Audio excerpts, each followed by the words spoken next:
Bởiចំពោះការធ្វើកសិកម្មជាពិសេសគឺដំណាំទុរេនពិតណាស់ដំណាំទុរេនខ្ញុំជឿជាក់ថាបងប្អូនកសិករដែលគាត់ដាំដំណាំទុរេនគឺចំណាយច្រើនណាស់ទៅលើជីថ្នាំរបស់វាបាទអញ្ចឹងយើងធ្វើអីក៏ដោយកសិកម្មមិនថាដំណាំទុរេនឬក៏ដំណាំអីទេបើសិនជាយើងឆ្លាតទៅអត់សូវអស់លុយទេចំពោះការថែទាំដំណាំមួយនេះនេះគឺខ្ញុំនិយាយចំពោះដំណាំទុរេនអញ្ចឹងទុរេនរបស់ខ្ញុំមើលខ្ញុំប្រើតែជី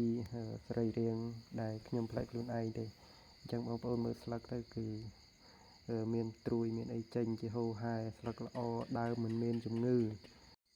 ហើយក៏មានអតិថិជនរបស់ខ្ញុំដែរគាត់និយាយថាគាត់ខំរាល់ថ្ងៃខំឲ្យតែគេបាទពិតណាស់វាមិនខុសទេគាត់និយាយមួយម៉ាត់នឹងរាល់ថ្ងៃយើងដឹងហើយថាជីថ្នាំវាថ្លៃហើយសបូទៀតសបូក្រុមហ៊ុនសបូក្រុមហ៊ុនណាក៏មានដែរបាទអញ្ចឹងគេមកយកលុយយើងលេង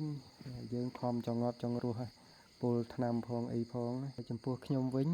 មើលតែត្រេនខ្ញុំទៅដឹងហើយខ្ញុំមិនដែលបានយកថ្នាំកសិកម្មពីណាយកមកប្រើទេ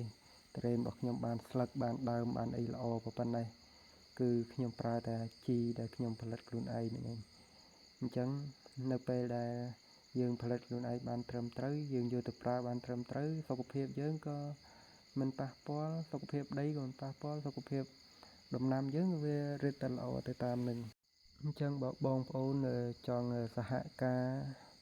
បាទដាំដុះដោយប្រើជីធម្មជាតិឬក៏ចង់ផលិតជីធម្មជាតិឬក៏ចង់ផលិតលក់ផលិតប្រើប្រាស់ក្នុងកសិដ្ឋានអាចទាក់ទងខ្ញុំបានតាមលេខ Telegram ខាងលើបាទសូមអរគុណ